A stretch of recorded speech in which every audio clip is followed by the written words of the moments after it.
በህይወታችሁ ላይ የምር የምትፈልጉትን ነገር ብታውቁ ምን የሚፈጠር ይመስላችኋል? በግልጽ የምትወዱትን ነገር በህይወታችሁ ላይ እያወቃችሁ ብትንቀሳቀሱ ቀኑን ስትጀምሩ የምር ዛሬ ይሄን ነው ማሳካው፣ ዛሬ ይሄንን ነው ማደርገው፣ እዚህ ቦታ ላይ ለመድረስ ነው ዛሬ የነጋልኝ ብላችሁ የምትነሱበት ነገር ቢኖር ህይወታችሁ ምን ይመስላል? በጣም በሚገርም ሁኔታ እሱን ነው የምናየው። ታላላቅና ስኬታማ ቦታ ላይ የደረሱ ሰዎች በዚህ አይነት እንቅስቃሴ የተንቀሳቀሱ ሰዎች ናቸው። እለታቸውን ሲጀምሩ፣ ቀናቸውን ሲጀምሩ በዚህ አይነት መንገድ የሚጀምሩ ናቸው። አብዛኛዎቹ ታላላቅ ቦታ ላይ የደረሱት ትልቅ ለውጥ ያመጡ ሰዎች። እናንተስ ይሄ ነገር ቢከሰት በህይወታችሁ ላይ እንደዚህ ያወቃችሁት ብትነሱ ምን አይነት ለውጥ ይመጣል ብላችሁ ታስባላችሁ? አስቡት። በቤተሰባችሁ በጓደኞቻችሁ ደግሞ ያለውን በማህበረሰብ ውስጥ የሰረጸውን ትክክለኛ ያልሆነውን አባባሎች፣ ስለ ህልም ያለ የተዛባ ነገሮችን ትታችሁ በህይወታችሁ ላይ የምትፈልጉትን የተዋሻችሁትን ይሄን አባባል ትታችሁ ስትንቀሳቀሱ ህይወታችሁ ምን ይመስላል? በዚህ ላይ ለእናንተ አንድ ጥያቄ አለኝ። ህልምህ ምንድን ነው? ህልምሽ ምንድን ነው? አብረን እንቆይ። ጌትነት ተመስገን ነኝ። እንኳን ወደዚህ ታላቅ ታሪካዊ እንቅስቃሴ ጆይን አደረጋችሁን። የምናሳልፈው ጊዜ በጣም አስደሳችና የኢትዮጵያውያን ድሪም ቻሌንጅ ነው እና በዚህ ውስጥ ደግሞ የምናየው በጣም ወሳኝ ነገሮችን ነው ዛሬ የምናየው። አንዱ የምናየው ነገር ቢኖርም ህልማችሁ ምንድን ነው የሚለውን ነው የምናየው። ህልም ራሱ ምንድን ነው የሚለውን ዲፕሊ የምናይበት ሰዓት ይኖረናል እና ይህን ጥያቄ የመጀመሪያውን ጥያቄ የመለሳችሁ እንቆያለን ማለት ነው። ከላይት አፕ ጄኔሬሽን ጌትነት ነኝ። ስለዚህ ስለምናወራበትን ሀሳብ እንጀምራለን።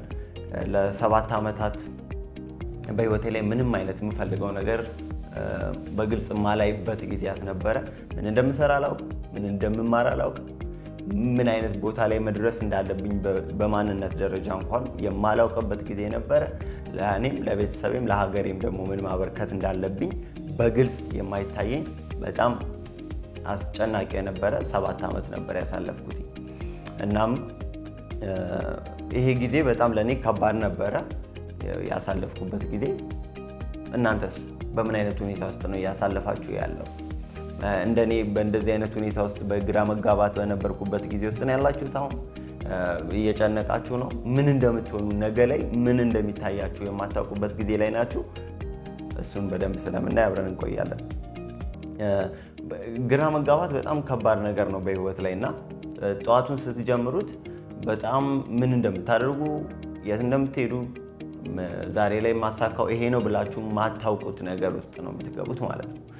ምንም አይነት የማይታያችሁ ነገር ውስጥ ነው የምትኖሩት ማለት ነው። ስለዚህ ህልም አንዱ የሚፈታልን ነገር ይሄ ነው፣ በግልጽ የምናይበት እይታ ስለሆነ በህይወታችን ላይ ዛሬ ስንነሳ ይሄ ላሳካ ነው ዛሬ የነገው፣ ዛሬ የተነሳሁትኝ ይሄንን ላደርግ ነው በሚል እሳቤ ውስጥ እንድንኖር ይረዳናል ማለት ነው። ስለዚህ ግራ ተጋብቼ በምኖርባቸው ጊዜያት ላይ ጠዋት ስነሳ የማደርገው ነገር በጣም የተለመደ ነው። ኖርማል የሚባል ምንም አይነት ለውጥ የማያመጣ በህይወት ላይ ትልልቅ ነገሮችን ለማሳካት የማያንቀሳቀስ የህይወት አይነት ውስጥ ነበረ የምመላለሰው። ህልም ምን እንደሆነ እንዲሁም ራሱ ትርጉሙ ምን እንደሆነ ዛሬ እናያለን በዚህ ቆይታችን። ስለዚህ የህልም የራዕይ ትርጉም የማላውቅባቸው ረጅም ጊዜያት ነው ያሳለፍኩትኝ። በጣም አስፈሪ የምላቸው ለእኔ ባዶነት የሚሰማኝ ጊዜ የነበረው ይሄ ጊዜ ነው። ህልም ራሱ ምን እንደሆነ ትርጉሙ የማይገባኝ ጊዜ ወይም ደግሞ ልዩነቱ የማይገባኝ ጊዜ ላይ ነበርኩኝ። ከዛ በኋላ በብዙ ጥረት በብዙ ጠዋትና ማታ ቀኖቼን በማሳለፍ በማጥናት ሰዎችን በመጠየቅ ከራሴ ጋር ብዙ ጊዜ በማሳለፍ ይሄኛውን የህልሜን አቅጣጫ ያገኘሁበት ጊዜ ላይ ነው የምገኘው። እናም ዛሬም የምናወራው ስለሱ ነው። ግራ የገባችሁ ነገር አለ? ምንድነው የምሰራው? ምንድነው የምማረው? የት ቦታ ነው የምደርሰው? ምን አይነት ስብዕና ነው የሚኖረኝ? ምን አይነት ቤተሰብ ነው ቢልድ የማደርገው? ምንድነው ለሀገሬስ ደግሞ የማበረክተው የሚለውን ነገር ነው በጣም ግልጽ አድርጋችሁ እንድታዩ የምናየው በዚህ 4 ሳምንት ውስጥ። ሩቅ አላሚ ቅርብ ያድራል ይባላል በአባባላችን። ምን ማለት ነው? ሩቅ አላሚ እንዴት ቅርብ ሊያደር ይችላል? ሩቅም ያለሙማ አይተናል እኮ በታሪክ ውስጥ ትልልቅ ቦታ ሲደርሱ። አትሊስት እኮ አንድ በጣም የምወደው ሰው ማን እንደሆነ ባላስታውስም አንድ አባባል እንደዚህ ያለው ስኬታማ ሰዎች ወይም ደግሞ ታላላቅ ቦታ ላይ የደረሱ ሰዎች፣ ስኬታማ ሰዎች በህይወታቸው ላይ ቢያንስ መሮጥ ባይችሉ ይራመዳሉ፣ መራመድ እንኳን ባይችሉ ይንፏቀቃሉ ይላል። እና እኔ ማውቀው ህልመኞችን እንደዚህ ነው እንጂ ሩቅ አላሚ ቅርብ እንደሚያደርግ አላየውም። የምር የእውነት ሰው በህይወቱ ላይ የሚፈልገውን እያወቀ እንዴት ቅርብ ያድራል? እንዴት ቅርብ ያድራል? ምናልባት ያህን ትልቅ ነገር አልሞ እዛ ላይ ላይደርስ ሊችል ይችላል። ነገር ግን ቢያንስ እኮ ይሄ የተለመደውን ህይወት እኮ ከሚኖሩ ሰዎች እኮ 10 እጥፍ የተሻለ ህይወት እኮ የመኖር እድል አለው። ስለዚህ እነዚህ አባባሎች በህይወታችን ላይ እንደ ማህበረሰብ ደግሞ በኢትዮጵያ ላይ እየጎዱን ይገኛሉ። ስለዚህ ህልመኞች የሚያልሙት ነገር ግዙፍ ነው፣ የሚንቀሳቀሱበት መንገድም በዛው ልክ ነው። ስለዚህ እንዴት ሆኖ በዛ መንገድ ውስጥ ትንንሽ ነገር ላይ ይደርሳል? ቅርብ እንዴት ያድራሉ? እናም ይሄን አባባል አንድ እንድትሰብሩ እፈልጋለሁ። በህይወታችሁ ላይ ልክ እንደዚህ እየተባላችሁ ወደ ኋላ የምትጎተቱ ሰዎች ልትኖሩ ትችላላችሁ። ምንድነው ትልልቅ ነገር የምታስበው? ምንድነው በጣም የምታገዝፈው ህይወትን እና ምን አስጨነቀ ምናምን እያሉ ሊያቀሉብን ይፈልጋሉ። ህይወት ከዛ ያለፈ ነው። ህይወት በምትፈልጉት ልክ ነው የምታገኙት። የሚሰጣችሁ በምትፈልጉት ልክ ነው። የምትፈልጉትን በግልጽ ባወቃችሁ መጠን። እኔ ስለምኞት አይደለም አሁን እያወራችሁ ያለሁት ስለ ህልም ነው። በግልጽ የምትፈልጉትን ነገር በሚቆጠር መልኩ፣ በሚሰፈር መልኩ፣ ግልጽ በሆነ መልኩ የምታውቁበትን ነገር ነው እያወራችሁ ያለሁት። ህልም አንዱ ባህሪው በግልጽ የሚታወቅ ነው፣ የሚቆጠር ነው።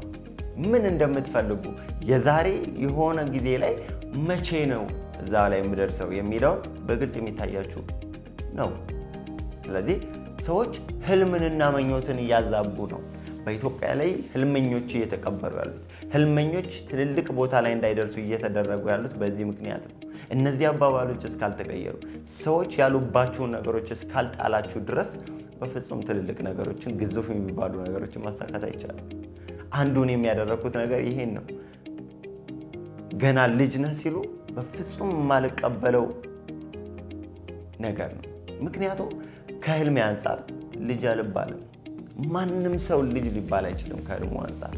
ስለዚህ ህልማችሁን በግልጽ ማወቅ፣ እነዚህ አባባላችን ማስወገድ እጅግ በጣም ወሳኝና ወደ ኋላ እንዳትቀሩ በህይወታችሁ የምትፈልጉትን ነገሮች፣ ትልልቅ ነገሮች እንድታሳኩ ያግዛችኋል። ህልም ማለት በህይወታችሁ ላይ ምን እንደምትፈልጉ በግልጽ በሚቆጠር በሚሰፈር ልክ የምታውቁበት ግልጽ የሆነ መንገድ ነው። ስለዚህ በዚህ ልክ ህይወታችሁ የምትፈልጉትን ነገር ጥሩ ነገር በሚል የምትፈልጉትን ነገር መልካም ይሄ አሪፍ በሚባል ነገር አትግለጹት። ህልም የሚገለጸው በሚለካ መጠን ነው፣ በቁጥር ነው የሚለካው። ስለዚህ ይህ ነው የምትደርሱት ስትባሉ እንደዚህ አይነት ቦታ፣ ምን አይነት ሰው ነው መሆን የምትፈልጉት ስትባሉ እንደዚህ አይነት ሰው ብላችሁ ግልጽ የምትናገሩት ነገር ካልሆነ እጅግ በጣም ከባድ ነው። እናንተ ህልመኞች ናችሁ ለማለት። ስለዚህ ህልመኛ ነህ፣ ህልመኛ ነሽ። ይሄ በጣም ወሳኝ ነገር ነው። ስለዚህ ህልም ምኞት ብቻ አይደለም፣ የሚሳካ የሚደረግ በብዙ ትግልም ቢሆን በብዙ ጥረትም ቢሆን የሚደረስበት እውነታ ነው እንጂ ሀሳባዊ ሆኖ የሚቀር የቅዠት ዓለም አይደለም። እኛ የምናወራው ስለሚለካ ነው። ቁርጠኛ ስለሆኑ ሰዎች ነው። ቁርጠኛ ከሆናችሁ የምትፈልጉትን ነገር በግልጽ ካወቃችሁና ለዛ ነገር አክሽን ከወሰዳችሁ ምንም አይነት ነገር የማይሳካ ነገር የለም። ህልማችሁ ምንም ያህል ትልቅ ሊሆን ይችላል፣ እጅግ በጣም ግዙፍ መስሎ ሊታያችሁ ይችላል። ግን አንድ ነገር ሹር ላደርጋችሁ ፈልጋለሁ፣ ህልማችሁ መሳካት ይችላል። ምክንያቱም እናንተ አሁን የምታስቡትንና ከሱ በላይ ያሳኩ ሰዎች አሉ። ስለዚህ ህልማችሁ ምንም ያለ ግዙፍ ሊሆን ይችላል። ጥሩ፣ በጣም አሪፍ። እንደውም በቻላችሁት መጠን ግዙፍ አድርጉት። ምክንያቱም ቀድም እንዳልካችሁ ህልመኞች ይራመዳሉ፣ ህልመኞች ይሮጣሉ፣ መሮጥ እንኳን ቢያቀታቸው ይራመዳሉ። መራመድ ቢያቅታቸው እንፋቀቃሉ። ስለዚህ ይሄ በጣም ወሳኝ ነገር ነው በህይወታችሁ። ትልልቅ ከማለም እንዳያገዳችሁ ማንም ሰው። ግዙፍ የሆነውን ከማለም እንዳትቆሙ። የሚገርማችሁ ነገር አሁን በጣም ግዙፍ ነው ብላችሁ የምታስቡት ነገር ትንሽ እንደሆነ የምታውቁት ከተወሰነ ዓመት በኋላ ነው። ስለዚህ ለምሳሌ በልጅነታችሁ እናስታውስ። በልጅነታችሁ ወራት ትልልቅ ነገር ይበላችሁ ያሰባችሁት፣ ለምሳሌ 10 ቤቶች ውስጥ ያለ ታዳጊ በወጣትነት እድሜ በ20ዎቹ እንደዚህ ያደርጋሉ ብሎ ትልልቅ ነገር የሚመስለውን ያልማል። ከዛ ልክ 20 ቤቶች ውስጥ ሲገባ እነዛ ነገሮች በጣም ተራ፣ በጣም ትንንሽ ነገር ሆነው ይታዩታል። እና ምንላችሁ ነው፣ በቻላችሁት አቅም ግዙፍ የሆነ ከእናንተ አቅም በላይ የሆነ ነገርን አስቡ። ከዛ በኋላ የሚመጣውን አቅጣጫዎች ደግሞ በሚቀጥለው ሳምንት ስለምናይ አታስቡ። በቻላችሁት አቅም ህልማችሁን ግልጽ አድርጉት። በቻላችሁት አቅም በሚለካ መጠን፣ በሚሰፈር መጠን አድርጉት። አንዱ እንደ ኢትዮጵያውያን የምንቸገርበትና ኢንተርቪው በምናደርግበት ጊዜ ኢትዮጵያውያንን ወተን የሚያጋጥመን ችግር ይሄ ነው። በጣም ትልቅ ነገር ይላሉ፣ በጣም ጥሩ ይላሉ፣ ቆንጆ ነገር ይላሉ፣ ለቤተሰብ የሆነ ነገር ይላሉ። በፍጹም እንደዚህ ህልም አይታወቅም። ህልም በግልጽ የሚነገር ነው፣ በግልጽ የሚታወቅ ነው፣ በግልጽ የሚታያችሁ ነገር ነው። ምንድን ነው የምትፈልጉት? ምን አይነት ህይወት ነው የምትኖሩት? እሱ ነገር የማወቅ መንገድ ነው። አስቡት። በየቀኑ ስትነሱ የምትፈልጉትን ነገር ካወቃችሁ በምን አይነት የህይወት አይነት ውስጥ እንደምትመላለስ፣ ምን ይመስላል ውላችሁ፣ ምን ይመስላል አዋዋላችሁ፣ ከነማን ጋር ነው የምትሉት። ህልም ማለት ይሄንን ትልቅ የሆነ ነገር በውስጡ የያዘ ነገር ነው እና ምንድን ነው የሚመስለው ቀናችሁ ስትጀምሩት? ጻፉልን፣ ኮመንት አድርጉኝ፣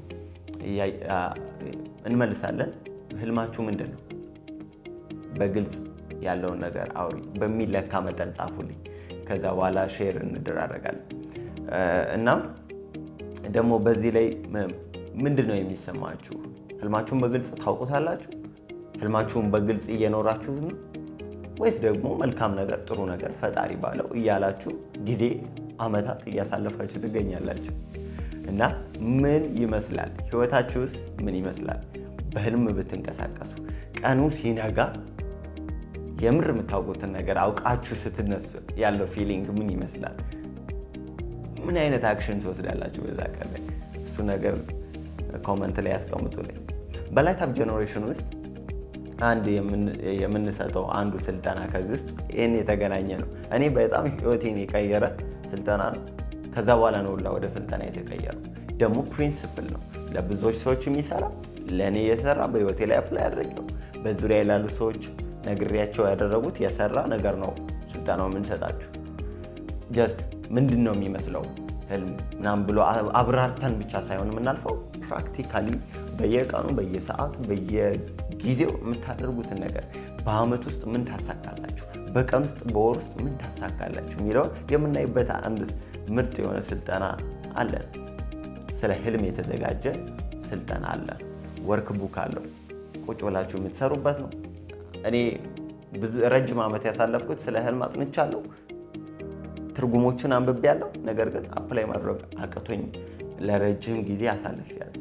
ስለዚህ እናንተ ግን እንደዛ እንዲሆን መንገዱ ቀሏል፣ እንዳይሆንባችሁ መንገዱ ቀሏል። ምንድነው ስለ ህልም ምን እንደሆነ ታውቃላችሁ። ከዛ በኋላ ደግሞ አፕላይ የምታደርጉባቸው እነዚህን የመሰሉ መጽሐፍቶች አሉ።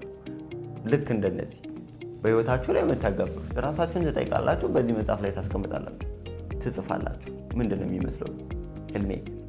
በግልጽ የምታስቡበትን አቅጣጫ ይሰጣችኋል። ምናልባት ብቻችሁን እየተቸገራችሁ ሊሆን ይችላል። ኦፍኮርስ እኔም ረጅም ጊዜ ተቸግሬያለሁ። መጽሐፍቶችን አጥንቼ ቪዲዮዎችን አይቼ ምናምን እውቀት ነው የሰበሰብኩት እንጂ የሚተገበር እውቀት አልነበረም። ስለዚህ እሱ ነገር ይቀርፍላችኋል። በላይት አፕ ጄኔሬሽን ላይ አንዱ ስልጠና የምንሰጠው እሱ ነው። ወርክ ቡክ አለው። ኮንተንቱ ሙሉ የተዘጋጀው አፕሊኬብል በሆነ መንገድ ነው፣ በተግባር በተሞላ መንገድ ነው። እናንተ የምተገብሩት እንጂ እኛ የምናወራበት ብቻ አይደለም። እናም እንደዚህም ብቻ ደግሞ ሳይሆን ሜንቶርሺፕ አለው። ሜንቶርሺፕ የሚኖረን እናንተ አለማችሁ ያለማችሁት ቦታ ላይ እስክትደርሱ ድረስ አብረናችኋለን፣ አብሬያችኋለሁ። በየጊዜው እየተደዋወልን በየሳምንቱ እየተደዋወልን እኛ ራሳችን እየደወልንላችሁ ቀን ሴት አድርገን የምናሳልፍበት ሜንቶርሺፕ ዋን ኦን ዋን ኮቺንግ አለን። ስለዚህ በአካል በኦንላይን ነው የምትፈልጉት በየትኛውም አይነት ሁኔታ ውስጥ ስለምናደርገው አታስቡ። በየቀኑ ምን እንደምትሰሩ ህልማችሁ ላይ ለመድረስ የምትችሉበትን መስሪያ መጽሐፍ ነው በውስጡ ያለው። የትም ሀገር ላይ ልትሆኑ ትችላላችሁ፣ የትኛውም ቦታ ላይ ልትሆኑ ትችላላችሁ፣ ምንም ማተር አያደርግም። ስለዚህ ዌብሳይታችን ላይ ገብታችሁ ይህን ስልጠና መውሰድ ትችላላችሁ። ይህን ስናደርግ ለአንድ ወር የሚቆይ ኮቺንግ ታይም ይኖረናል፣ ሜንቶርሺፕ ይኖረናል። ምንድነው እያጋጠማችሁ ያለው ችግር ምንድነው በግልጽ እንዳታዩ ያደረጋችሁ የሚለውን እያወራን ግልጽ በሆነ መንገድ አቅጣጫን እያሳየናችሁ የምንቀጥልበት ጊዜ ስለሚኖር lightupgeneration.official.com የሚል ዌብሳይት አለ። እሱ ላይ ገብታችሁ ሬጂስተር ማድረግ ትችላላችሁ፣ ማየት ትችላላችሁ ያለውን ነገር። ስለዚህ የራሳችሁ ማድረግ ትችላላችሁ፣ ህይወታችሁ መቀየር ትችላላችሁ። ቁርጠኛ ለሆኑ ሰዎች ያዘጋጀ ነው ብቻ። ቁርጠኛ ላልሆኑ ሰዎች አይሆንም እንደዚህ አይነት ነገር እና በህይወታችሁ ላይ የውሳኔ ሰው ከሆናችሁ ቁርጠኛ ከሆናችሁ በህይወታችሁ ላይ መንገድ አለ። ስለዚህ lightupgeneration.official.com የሚለው ላይ ገብታችሁ ዌብሳይታችንን ተቀላቀሉ። የምትፈልጉትን በግልጽ ለማወቅ ትልቅ ቦታ ለመድረስ የምር ቤተሰቦቻችሁን፣ ሀገራችሁን፣ ራሳችሁን ለመቀየር ቁርጠኛ ከሆናችሁ መንገዱ ተዘጋጅቶላችኋል። ሩቅ አለማችሁ ቅርብ እንዳታድሩ ትፈልጋላችሁ? ይሄን አባባል መስበር ትፈልጋላችሁ በህይወታችሁ ላይ? ይሄው አዘጋጅተናል መንገዱን። እኛ የተቸገርንበት ነው፣ እናንተ ግን ቀላል ተደርጎ ተዘጋጅቶላችኋል። ሩቅ አለማችሁ ቅርብ እንዳታድሩ፣ ግዙፍ አለማችሁ ግዙፉ ላይ መድረስ እንድትችሉ እናግዛችኋል። እጅግ በጣም ነው የምናመሰግነው አብራችን ስለቆያችሁ። በቀጣይ ሳምንት ደግሞ እንቀጥላለን። ያሉ ሀሳቦች አሉ። ህልማችሁ እንዴት ነው ወደ መሬት የምታወርዱት የሚለውን እናያለን። ምንድነው ክራይስ የሚያጋጥመን፣ ምን አይነት ቀውስ ያጋጥመናል የሚለውን እናያለን። አመሰግናለሁ። ጌትነት ነኝ። አብራችሁን ቆዩ። ላይክ፣ ሰብስክራይብ አድርጉ። ቴንክ ዩ። መልካም ሳምንት።